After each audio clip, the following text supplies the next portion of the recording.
and wanted to show you some batteries that I found. Now these are used batteries, and I know what y'all are going to say, don't ever buy used batteries. But you know, I tend to be the kind of person who's content with what I have. So, or at least I try to be. And these batteries were a pretty good deal for being used batteries. I got them for about a fifth the cost of a new. And they still have enough power in them for me to be able to use. Doing a little testing, doing a little conditioning, checking them out, seeing where they're at. As you can see here, I have quite a few batteries. These are 6 volt, 400 amp hour batteries. These are deep cycle batteries made by Lifeline. Also part of the Concord battery group. They also make Concord batteries. A few other brands. One is Sun Extender, which is primarily geared toward the solar power group. And the folks at Lifeline knew I had these batteries, and they were so kind as to let me borrow this battery conditioning charger discharger, a very nice piece of equipment, so that I can work on these batteries and try to condition them. Now, these are used batteries, and I know what you're going to say. Don't ever buy or use used batteries. And of course, if you've ever had to fuss with them, that's really good advice. However, my use for these batteries is temporary, and it's limited. These are not batteries that I planned on keeping forever anyway. They're just for a limited use, for as long as I could use them. And yeah, it's a little bit of a headache, but I have also, in the process of dealing with these batteries, have learned a heck of a lot about batteries that I'd like to share with you. But again, folks go out to the, props go out to the folks at Lifeline who've been so helpful, so gracious in loaning me that machine so that I can condition these batteries. But we've got a lot of differences here. These two batteries here, and by the way, all these batteries are between 5 and 6 years old. But and I know where they came from. That's one good thing about these, is I know where they've been used and where they came from. But these two batteries, and there's a lot of difference in their capacity and performance, even though they're just about the same age and had the same use. It's all in how you treat them. These two batteries right here are at about 90% of their capacity at new, which is great for a 5-year-old battery, a set of 5-year-old batteries.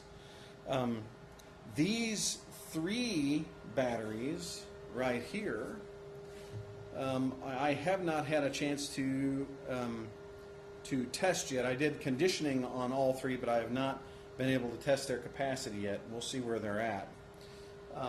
This one right here is a bad battery. We've got about 3% capacity on it, so it's not going to be any good. That'll wind up going to the smelter. Just not a good deal. This one has been reconditioned and needs capacity tests, so we'll do that. These two over here, these are the oldest batteries I've got, and they're at 36% capacity.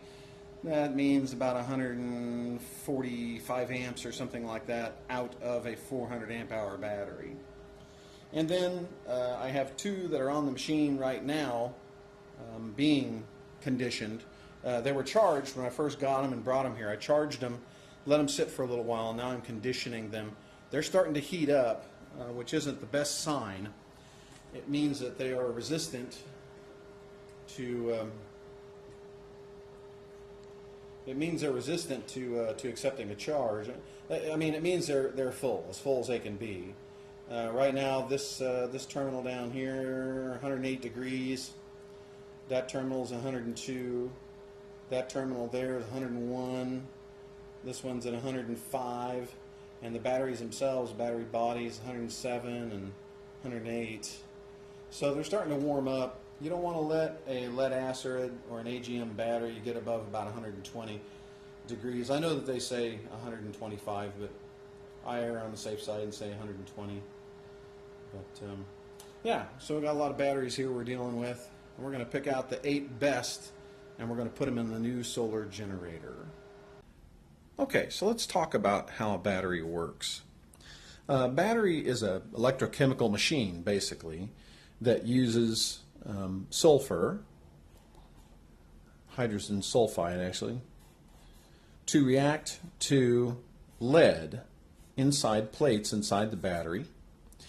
And these plates, when the sulfur reacts with the lead, creates an electrochemical process which gives you all kinds of fun electricity to power your things. As it does, as that electrochemical process takes place, it doesn't last forever, as anybody who's had to replace batteries knows, that as the electrochemical process depletes itself, the battery begins to form little sulfur crust on the inside of it. That's sort of the byproduct. And then it takes a recharging of that to actually, when you reintroduce electricity, it restores this imbalance, and the actual sulfur, what is it called, sulfur something, this is not sulfur dioxide, but the little sulfur crust resorbs back into the acid and then restores the plates. Well, over time, because nothing lasts forever, this crust that forms will get worse and worse, and it'll begin to grow, and until such time as the battery is worn out. Now, why does this happen? It happens naturally anyway, because nothing lasts forever. But it'll also happen if you drain a battery and don't refill it. That little amorphous crust on there that's usually pretty loose becomes hardened like a rock and unable to resorb when electricity is introduced into it again. So you get what are known as dead cells over time, where some of these cells, will become worse than others, and the battery will not function at its full capacity. Eventually, the battery is done for, and you have to replace it. Now, that leads us to the problem of mixing batteries. Let's say you've got, some old batteries and some new batteries, or batteries with different capacities or different charges in them. Depending on how you are using these and how you're configuring them together, whether in series or parallel, you could wind up with trouble. Now, I'm not here to recommend that you mix batteries. Far be it from me to do that. But if you have batteries that are sort of at the similar stage in life, those can be paired up, for a limited purpose and a limited use until such time as they're gone. Because let's face it, folks, even if you have a battery that's not so good, it still provides electricity for you, right? It still provides something. So if you can, use it while you can. Because batteries aren't cheap, as anyone who's been to the store or priced solar batteries recently will tell you. They're not cheap at all. But let's look at a situation where we've got batteries that are sort of unevenly configured. Let's say you've got a battery here. Let me show you on this one. Let's say you've got a battery here that's got, a few cells in it, or, has a situation where it's at a reduced capacity. And let's say that we are going to connect this in series. That means that we are going to increase the voltage but keep the amperage the same. And we're looking at capacity here. If you're going to connect this in series and your goal is to increase the voltage, let's call these both 6 volt and 6 volt, and you want to get 12 out of it, okay? If you've got one battery that has lesser capacity than the other, it's literally going to drag this one down, and this one is going to cause this one to overheat. How does this work? Well, think about this for a minute. If you have a battery with reduced capacity, or certain cells within a battery that have reduced capacity, when you recharge the battery, those cells with less capacity are going to fill up first, right? They're going to fill up first, and they're going to fill up sooner. than these other batteries, which are just sort of beginning, because this is a fresh battery and it's doing well. So these are full. These can't hold any more charge. That forces a great deal of resistance in this battery and causes it to heat up, which can cause even more damage to the cell. Okay. Then think of it the opposite way. Now that's in the case where you're charging. Okay. But let's say you're taking power out. Which cells are going to give up all of their energy first? Well, naturally, the ones with. That forces the cells with capacity to put more power toward the dead cells, which effectively slams them, causes them to heat up, and actually drains these a little faster than they would ordinarily. So pairing batteries that are uneven like this is not a good idea. You want to strike for as even a capacity as possible. So it's important, if you're using used batteries, you're going to configure them, put them together. Make sure that they're all at about the same level of performance, so that you don't do damage to better batteries and make the poor batteries even worse. Okay, let's talk for a minute about what causes batteries to wear out or go bad. Batteries, as I said, are a little electrochemical machine. As these cells, these good cells, as they give up their electricity and as that little electrochemical process occurs, that little hydrogen, I think it's hydrogen sulfide, crust forms on the batteries. And by the way, it's the same thing you see on a car battery, that white crust that you see on the battery poles, same stuff. And it's, if you touch it, you notice it's loose. It just sort of comes right off in your fingers.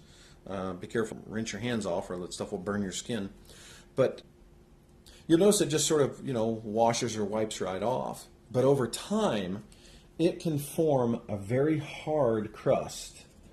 So hard, in fact, that there is no reversing that process. And the battery over time begins to lose its capacity until finally, as that condition grows and grows, the battery is gone. Or you might get a case where you have certain cells that are just totally dead altogether. Another thing that naturally, and this case where it forms that crust is even worse when you don't recharge your batteries or recharge them properly. So you want to keep your batteries charged, and particularly with with an absorbent glass matte battery, you want to keep it charged up and more often than, say, a lead acid, where you can pour water into it and sort of halfway restore it. Anyway, getting back to the issues. Other issues are that these plates, this kind of electrochemical reaction that occurs in between them, causes the plate itself to sort of delaminate. And you literally get this stuff, pieces of lead flaking off that can form in the bottom of the battery. And as that sort of little mat of lead and stuff like that grows, it can cause shorts in the systems between the cells here, causing the battery to lose its effectiveness and eventually die. So those are some of the issues you've got with used batteries. Okay, so to conclude the thought here about pairing up and configuring used batteries, really what you want to do is you want to make sure that they all have about the same capacity, whatever that capacity is, that as closely as possible you're matching them, so that whether it be just a little bit of power or whether it be a huge amount of power, the issue is not necessarily how much juice is in the battery, but whether they're all balanced in the way that they behave in their capacity. Because if you don't do that, if you get an imbalance in between batteries, the bad battery will drag down the rest and then make them all bad. So that's a conclusion. So it's really not a matter of making sure you have all brand new batteries, so much as it is making sure that you don't pair really good batteries with really bad batteries. You want to even out the performance as best you can so that they all sort of perform the same way, age the same way, continue to help each other out on a more or less equal scale. And so that's part of what we're trying to do here with this conditioning and with checking out these batteries. We're going through these and we're going to pick out the ones that are most closely matched to each other, and then we'll use those in the solar generator and we'll move along. Then someday, when the house out of Contentment is built and we need new batteries, we'll be losing those batteries. They'll probably be going to the smelter, or we'll find a secondary use for them where the capacity and the performance and reliability isn't all that critical to us, and then we'll get new batteries for the house.